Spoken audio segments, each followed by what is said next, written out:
Morning everyone. आज आपण बघणार आहे justification or defences in tort. Justification or defences म्हणजे जे डिफेंडंटला जे बचाव मिळतात, कोणते कोणते बचाव डिफेंडंटला मिळतात आपला बचाव करण्यासाठी, ते आपण बघणार आहे. त्यातलं पहिलं आहे volenti non fit injuria. Volenti non fit injuria म्हणजे कन्सेंट, लिव्ह ऑर लायसन्स. म्हणजे जर if person is consented to run the risk, he don't have any right to claim damages. ती स्वतः रिस्क रन करण्यासाठी कन्सेंटेड असेल तर त्याला डॅमेजेस मागण्याचा म्हणजे नुकसान भरपाई मागण्याचा काही अधिकार नाही, असं ह्या मॅगझिनचा अर्थ आहे, लॅटिन मॅगझिनचा. तर हा हा मॅगझिन जो आहे तो साऊंड प्रिन्सिपल ऑफ जस्टिसवर बेस्ड आहे. म्हणजे जो सर्जनला प्रोटेक्ट करतो, अंडरगॉन सर्जरी. आता सर्जरीसाठी वगैरे जाताना आपल्याकडून जे लिहून घेतलं जातं, तर त्या सर्जनला हा डिफेन्स मिळतो. त्यांनी लिहून घेतात, आपली संमती जे लिहून घेतलेले असते ते तेव्हा उपयोगी पडतं. परत जे बॉक्सर्स असतात, फुटबॉल प्लेयर्स असतात, क्रिकेट प्लेयर्स असतात, ते त्यांना किंवा जे तलवारबाजी वगैरे करणारे असतात, स्वॉर्ड फेन्सर म्हणतात त्यांना, तर त्यांना पण हा डिफेन्स मिळतो व्हॉलेंटरी नॉन फिट इंजुरियाचा. तर त्याच्यासाठी हा डिफेन्स आहे. तर त्याच्यामध्ये इसेन्शियल्स ऑफ द मॅक्झिम आहेत. म्हणजे काही काही इसेन्शियल्स आहेत त्याच्यासाठी, की ह्या मॅक्झिमचा ज्यावेळी तुम्ही बचाव घेऊ शकता, तर त्यावेळी हे इसेन्शियल्स आहेत. त्याच्यातला पहिला आहे consent must be freely given. तर कन्सेंट म्हणजे संमती ही फ्री कन्सेंट म्हणजे मुक्त संमती असली पाहिजे. तर फ्री कन्सेंट ही इंडियन कॉन्ट्रॅक्ट ऍक्ट 1872च्या सेक्शन 14 मध्ये दिलेली आहे. म्हणजे भारतीय करार कायदा 1872च्या सेक्शन 14 मध्ये फ्री कन्सेंट म्हणजे मुक्त संमतीची दिलेली आहे, which is not obtained by free misrepresentation, coercion, undue influence or fraud. म्हणजे कोअर्जन म्हणजे कसं, डोक्यावर बंदूक वगैरे ठेवून जबरदस्तीने त्यांची कन्सेंट घेतलेली नसायला पाहिजे. किंवा अनड्यू इन्फ्लुएन्स म्हणजे जे आपल्यापेक्षा कमी दर्जाचे, म्हणजे आपण म्हणतो की आई वडील आहेत, त्यांनी आपल्या मुलाची संमती घेणं, तसं आपल्या पॉवरचा उपयोग करून किंवा शिक्षकांनी विद्यार्थ्यांची संमती घेणं, असं केलेलं नाही पाहिजे. किंवा फ्रॉड म्हणजे डिसिव्ह करण्याचे इंटेन्शननं किंवा मिसरिप्रेझेंटेशन करून किंवा मिस्टेकने त्यांची कन्सेंट घेतलेली नसली पाहिजे. हे इसेन्शियल्स आहेत. म्हणजे consent must be freely given. आता ह्याच्यामध्ये एक केस आहे पहिली, एम्पेरिकल केमिकल इंडस्ट्रीज वर्सेस शार्टवेल. त्याचे आपण फॅक्ट्स बघूया. The plaintiff and his brother, who were working in the quarry of the defendant, disregarded the defendant's orders and statutory authority in testing some detonators without proper precautions. As a result, an explosion occurred. This injured them. It was held that the plaintiff had consented to very conduct which resulted in injury to them. तर ह्याच्यामध्ये plaintiff and his brother who were working in the quarry. Quarry म्हणजे काय, दगडाची जी खाण असते त्यामध्ये plaintiff आणि त्याचा भाऊ हे दोघं काम करत असतात. आणि जे डिफेंडंट आहे म्हणजे तो जो क्वारीचा मालक आहे, त्यानं सांगितलेलं असते की प्रिकॉशन वगैरे घ्या, पण तरी पण हे नेग्लिजंटली वागतात आणि प्रिकॉशन मानत नाहीत. आणि न मानता ज्यावेळी एक्सप्लोजन अक्युर्स होते त्यावेळी हे कोर्टामध्ये कंपेन्सेशन मागायला जातात. मग त्यावेळी डिफेंडंटला हा नॉन फिट इंजुरियाचा डिफेन्स मिळतो. त्यामुळे इथं डिफेंडंट इज नॉट लायबल, कारण त्यांना ऑलरेडी सांगितलेला होता. ठीक आहे.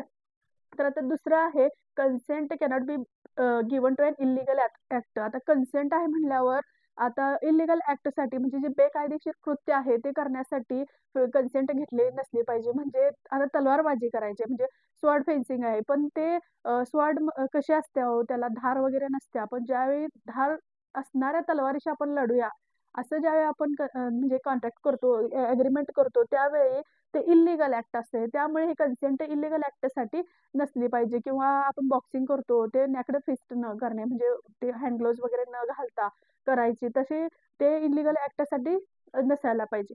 तिसरा आहे knowledge of risk not same as consent to run the risk.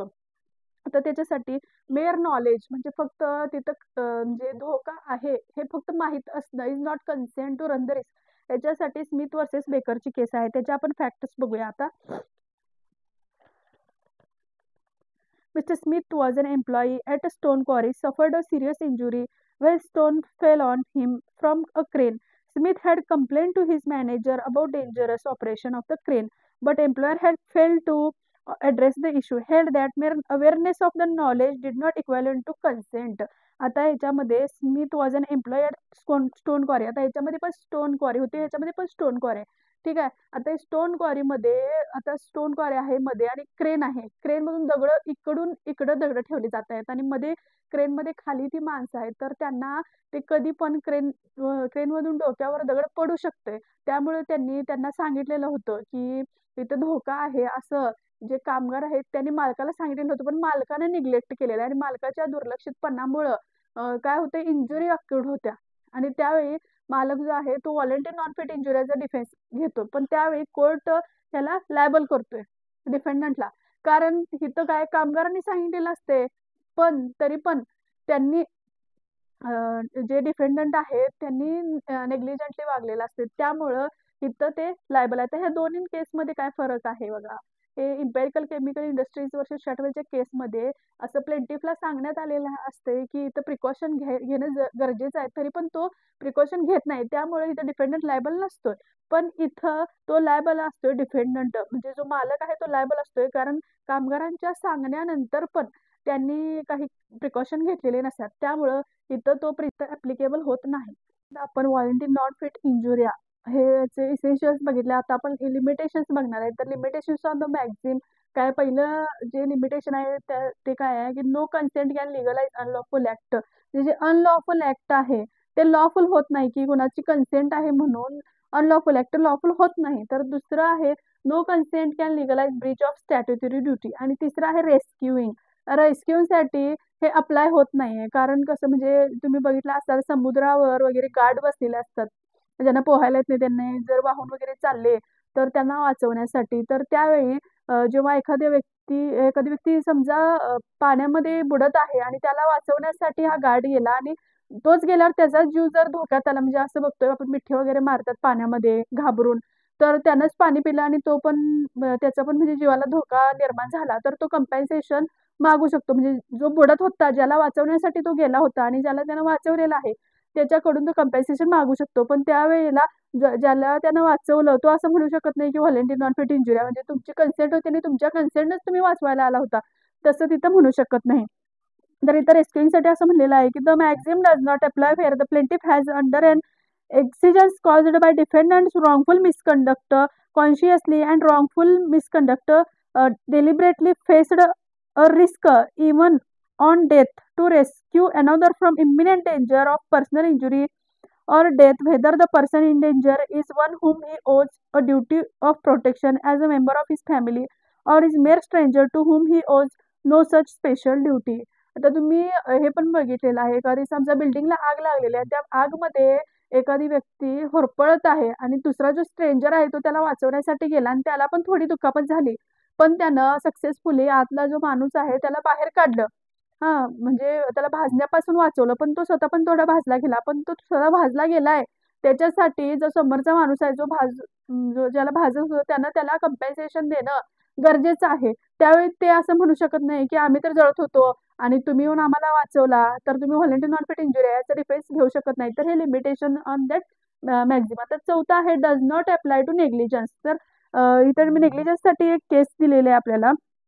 The reason behind not applying the maxim to cases of negligence that one gives consent to the risk arising out of certain acts, but not to the risk of negligent doing such act. For example, one would give consent to risk arising out of surgical torts, but not a person can never be deemed to give consent for operation being conducted negligently. आता म्हणजे नेग्लिजंटली, आता म्हणजे इथं आपण बघितलेलं होतं की डॉक्टरला हा डिफेन्स असतो व्हॉलंटरी नॉन फिट इंजुरियाचा. म्हणजे जर ऑपरेशन करताना जर जीविताला प्रोबॅबिलिटी असेल धोका असण्याची, तर ते लिहून घेतलं जातं. पण याचा अर्थ असा नाही की नेग्लिजंटली त्यांनी म्हणजे आत कात्री विसरली, सुई विसरली असं करण्याचं काय विषय त्याच्यामध्ये येत नाही, तर त्यावेळी ते डिफेन्स घेऊ शकत नाही. तर याच्यामध्ये खाली केस दिलेले डॅन वर्सेस हॅमिल्टन, तर म्हणजे ड्रंकन ड्रायव्हर केस म्हणून फेमस आहे ती. आता फॅक्ट्स आहेत त्या केसचे. The plaintiff knowing that the driver of motor car was under the influence of drink and that consequently the chances of accident were hereby increased, chose to travel by that car, although there was no compulsion of necessity or otherwise to do so. She was injured in an accident caused by the drunkenness of the driver, in which the driver was killed. In an action against the personal representative of the driver, the defendant raised the defense of voluntary non-fit injury. The court held that except perhaps in extreme cases the maxim did not apply to the doubt of negligence and that the plaintiff was entitled to recover. आता इथं नेग्लिजन्ससाठी जरी applicable नसलं तरी काही extreme cases असतात तिथं हे maxim जे आहे हे लागू होते, त्याला म्हणजे लिमिटेशन्स असतात. तर पहिलं आहे त्याच्यामध्ये the plaintiff knowing that the driver was of motor car under influence of drink, म्हणजे जी प्लेंटिफ आहे त्याला माहित होतं की जो कारचा ड्रायव्हर आहे त्यानं फुल्ली म्हणजे पिलेला आहे तो, ठीक आहे. तो ड्रंकननेसच्या इन्फ्लुएन्समध्ये आहे, पण तरी पण ती त्याच्या गाडीमध्ये बसल्या, म्हणजे त्याच्या म्हणजे इतकी काय नेसेसिटी पण नसत्या, तरी पण ती त्याच्या गाडीमध्ये बसते आणि जाताना काय होतंय इव्हेंच्युअली ते ड्रायव्हर किल होतोय ॲक्सिडेंटमुळं आणि ही इंजर्ड होते. मग आता इंजर्ड झालेली, मग ही ड्रायव्हरचे जे लीगल रिप्रेझेंटेटिव्ह आहे त्यांना सू करून त्यांच्याकडून डॅमेजेस मागते. मग त्याचे जे लीगल रिप्रेझेंटेटिव्ह असतात ते तिथं व्हॉलंटरी नॉन फिट इंजुरी याचा डिफेन्स घेतात की तुम्ही तर तुमच्या कन्सेंटनं गाडीमध्ये बसलेले असतात, पण इथं काय कोर्ट त्यांना लायबल का धरते तरी पण की कन्सेंटनं बसले असून पण, कारण कन्सेंट तर गाडीमध्ये बसून इथून तिथंपर्यंत सोडण्यासाठी कन्सेंट दिलेले आहे, तिथं ॲक्सिडेंट करण्यासाठी कन्सेंट नाही दिलेली. आता समजा तुम्हाला एखाद्या व्यक्तीनं आता तुम्हाला बसने जायचं आहे किंवा कुठल्या तरी गाडीने तुम्हाला दुसऱ्या गावाला जायचं, तर या गावातून त्या गावापर्यंत किंवा ह्या सिटीपासून त्या सिटीपर्यंत जाण्यासाठी तुम्ही कन्सेंट दिलेले आहे. ॲक्सिडेंटच होण्यासाठी कन्सेंट दिलेलं नाही की ॲक्सिडेंट झालं तर चालेल असं. त्यामुळे हे पण does not apply to negligence. तर it's all about limitations of the maximum, all about volenti non fit injury. तर तुम्हाला व्हिडिओ जर चांगला वाटला असेल आणि उपयोगी वाटला असेल, कन्सेप्ट क्लिअर झाल्या असतील, तर तुम्ही व्हिडिओला लाईक, शेअर अँड सबस्क्राईब करा. थँक्यू.